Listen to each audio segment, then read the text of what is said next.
मिला है। और ये कह रहे हैं कि मुझे सोने नहीं देते हैं, सुबह उठा के मुझे लेके जाना, दौड़ाना।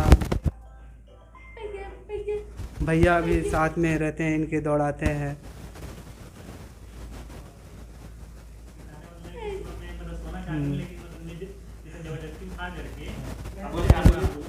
ये सुबह सोती है तो मैं एक बार इनको हम अगर हल्के से इशारा कर देते हैं तुरंत उठ के तैयार हो जाती हैं। कभी इन्होंने मुझे मना नहीं किया है।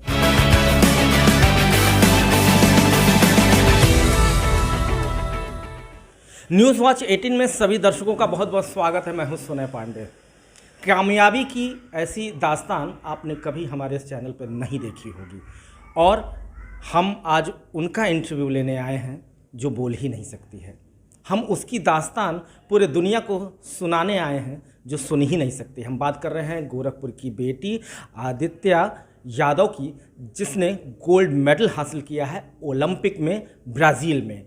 ये वो गोल्ड मेडल है जो डेफ ओलंपिक हुआ करता है हर 4 साल में एक बार। वहाँ पर इंटरनेशनल लेवल पर जाकर ये गोरखपुर की बेटी ने अपना परचम लहराया है, इंडिया का परचम लहराया है, खास तौर पे गोरखपुर का परचम लहराया है। हम यहाँ पे मौजूद हैं उनके घर पे और उनके पिताजी से ही मुखातिब होते हैं, क्योंकि आज इसकी सफलता ये खुद नहीं बता पाएंगी बल्कि हमें बताना पड़ेगा। और इनके हम पिताजी से बात करते हैं कि आखिर किन संघर्षों के साथ ये मूक बधिर बच्ची ने इतना बड़ा काम किया है और उसके लिए किस तरह से वो प्रेरणा बने। बहुत बहुत स्वागत है आपका। सबसे बड़ी बात है कि आज बेटी ने इतना बड़ा काम किया है, ब्राज़ील में होने वाले डेफ ओलंपिक में गोल्ड लेके आई है गोरखपुर की बेटी। क्या कहेंगे एज अ गार्जियन आप? इसमें सभी लोगों को, सभी देशवासियों अपने पूरे बैडमिंटन अपने जितने मतलब सारे लोगों को धन्यवाद देना चाहेंगे कि इस तरह की बिटिया ने जो कमाल दिखाया है वो काबिल तारीफ़ है। दोस्तों, काबिल तारीफ़ तो है बिटिया का कमाल, लेकिन ज़रा खुद सोचिए, आपके घरों में भी हो सकते हैं कि इस तरह के बच्चे हों जो मूक बधिर हों, डेफ एंड डम हों, बोल नहीं पाते हों। आप ये बताइए दिग्विजय जी कि जब इस बिटिया ने जन्म लिया, जन्म के कितने महीने या कितने सालों के बाद पता चला कि ये तो जन्मजात एक विकलांगता से ग्रसित हुई है, और उस समय की स्थिति को जब बयां करिए कि आप लोगों ने फिर क्या सोचा इसको लेके? जब ये 2-2.5 साल की थी तो हम लोग को पता चला कि ये सुन बोल नहीं सकती हैं। उसके बाद काफ़ी तकलीफ़ हुई। फिर हम लोगों के मतलब सोच भी नहीं सकते थे कि हम लोग के घर में ऐसा हुआ है। फिर हम लोगों ने डॉक्टर्स को दिखाया अपने यहाँ रेलवे में। फिर रेलवे में दिखाने के बाद फिर रेफ़र हुआ, फिर डॉक्टर्स को यहाँ से रेफ़र कराने के बाद फिर दिल्ली एम्स ले गए।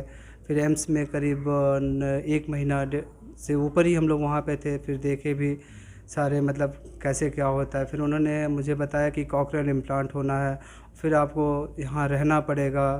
फिर काफ़ी मतलब चीज़ें बताएं जिससे पारिवारिक स्थिति नहीं बन रही थी उस समय कि हम लोग रुक के और इन सब सारी चीज़ों को हम करा पाएँ। फिर हम बच्ची को लेकर वापस आ गए थे।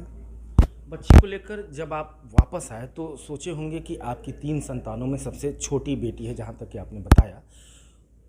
उस चीज़ को, उस संघर्षों को बताइए ज़रा कि किस तरह से आपने सोचा कि इसकी जो विकलांगता है, दिव्यांगता है या जो कमी है, वो कमी कहीं ना कहीं वो ख़त्म हो जाए और बेटी इतने बड़े मुकाम तक जाएगी, ये कभी आपने सोचा था?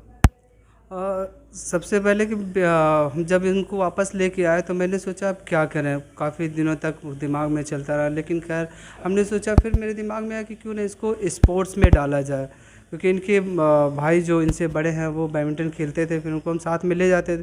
फिर मैंने इनको भी धीरे धीरे अपने साथ ले जाना शुरू किया और सोचा कि मतलब अपना खेलना शुरू करें। फिर इन्होंने रैकेट पकड़ना शुरू किया, तभी मुझे लगा कि ये बैडमिंटन खेल सकती हैं।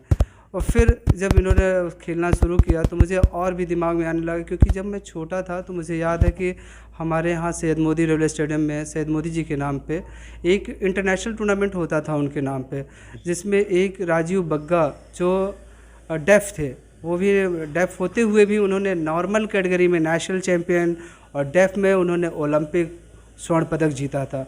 वो चीज़ें मेरे दिमाग में घर कर गईं और मैंने उन चीज़ों को देखते हुए मैंने भी सोचा कि क्यों ना बिटिया के लिए कुछ ऐसा किया जाए कि जो समाज के लिए, सब लोगों के लिए प्रेरणादायक हो।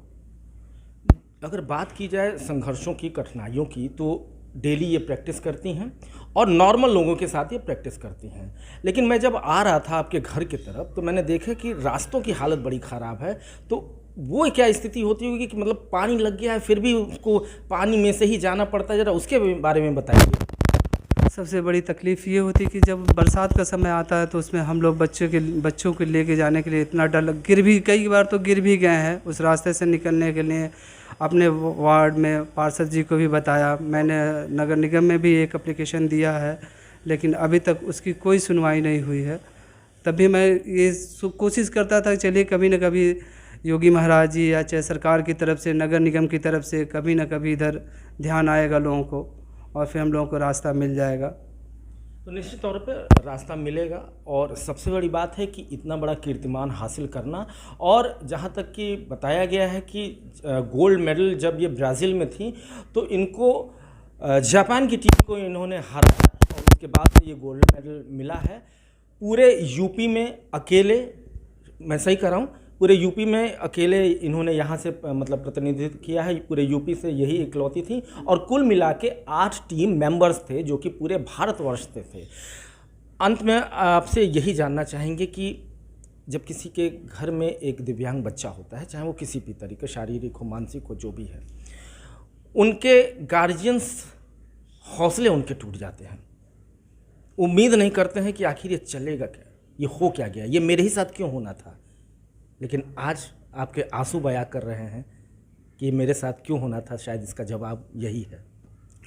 हम सारे गार्जियन से यही कहना चाहेंगे, अगर इस तरह की बच्ची अगर हम लोग के यहाँ होती है तो उसको हम लोग को एक अपने हथियार बनाना चाहिए कि मतलब इन बच्चों को वो चीज़ें से मतलब नॉर्मल लोगों में लड़ने के लिए हर समय प्रयास करना चाहिए, छोड़ना नहीं चाहिए किसी भी कीमत पे। वो बच्चे हमको बस उनके साथ अगर हम अच्छे से वो करें तो वो बच्चे हमको नॉर्मल बच्चों की तरह रिज़ल्ट दे सकते हैं।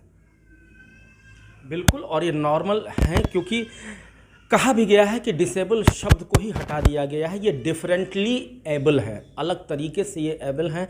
ये कुछ भी ये जो इंटरव्यू चल रहा है इसके बारे में ये तो समझ रही होंगी, लिपसिंग से समझ पा रही होंगी क्या हो रहा है। लिपिंग से पकड़ लेंगे। तो थोड़ा सा आप कुछ कहवाइए कि मतलब कैसा महसूस हुआ, शायद कैसा लग रहा आपको?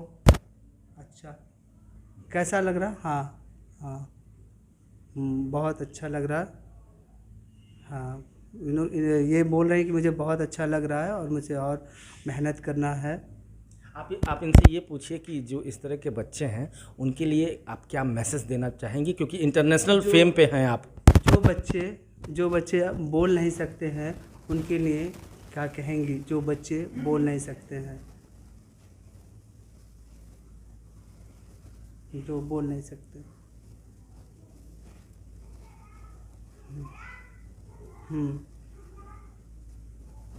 उनको ये बोल रही है कि ये जो नॉर्मल बच्चे हैं वो सब मेहनत करें, क्योंकि ये ज़रूरी नहीं।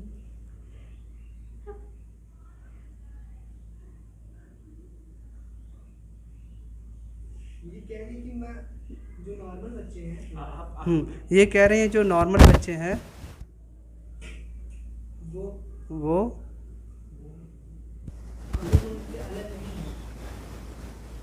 अगर मैं कर सकती हूँ तो तुम भी कर सकते हो। अपनी सोच को बड़ा करो और अपने मेहनत करो।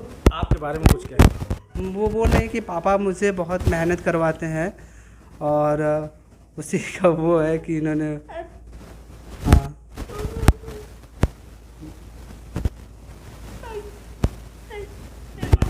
आप बताइए क्या कहें। ये कह रहे, बोलो। आपकी मेहनत की वजह से मुझे हाँ, ये कह रहे हैं कि मतलब आपके मतलब मेहनत की वजह से कि मुझे गोल्ड मिला है, और ये कह रहे हैं कि मुझे सोने नहीं देते हैं, सुबह उठा के मुझे लेके जाना, दौड़ाना। भैया भी साथ में रहते हैं, इनके दौड़ाते हैं।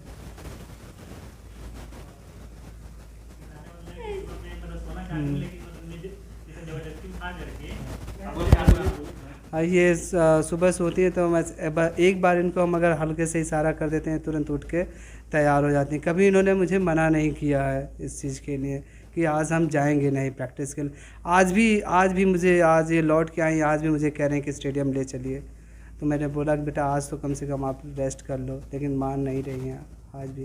मतलब आज इतनी बड़ी खुशी का दिन है, ब्राज़ील से ओलंपिक जीत के आई हैं, गोल्ड लेके आई हैं, और जज्बा ये कि आज भी प्रैक्टिस करना चाह रही हैं। मतलब ये अपने आप में बहुत बड़ी बात है। ये हम भी देखे हैं, आते आते मैं कमरे में घुसा हूँ तो ये मुझे इशारे से बता रही थी कि मुझे पापा प्रैक्टिस के लिए ले चलिए। हमने कहा नहीं बेटा, आज थोड़ा सा आप रेस्ट कर लें, हम भी रेस्ट कर लें, फिर इसका आज संडे भी है, मंडे से फिर स्टार्ट करते हैं।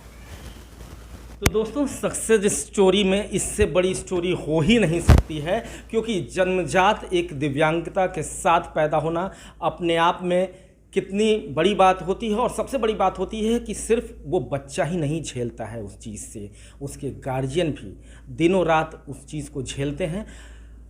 समस्याएं आती हैं, लेकिन उसी समस्या में, उसी आपदा में अवसर बना लेना कोई इस परिवार से सीखे और इनके पिता से सीखे और ख़ुद इस बच्ची के कारनामे से सीखे। तो अंत में हम इतना ही कहेंगे कि इस खबर को केवल खबर मत समझिएगा, कहीं ना कहीं आप इससे ऊर्जावान्वित होइए, ज़िंदगी को एक तरीके की सौगात समझिए, और थोड़ी मोड़ी जो भी बाधाएं आती हैं और फिर आप कहते हैं कि नहीं यार बहुत हो चुका, नहीं चल पाएंगे, तो इस खबर को ज़रूर देख लीजिएगा। और शायद कुछ एक बात और कहना चाह रहे हैं इनके पिताजी। हम अपने सारे badminton secretary and mister Remi Chandra, Mankeshwar Nath Pande and RSO साहब का विशेष तरह से उनका भी धन्यवाद है कि आज उन्होंने भी बिटिया को आके सम्मानित किया स्टेशन पे। बहुत अच्छा लगा।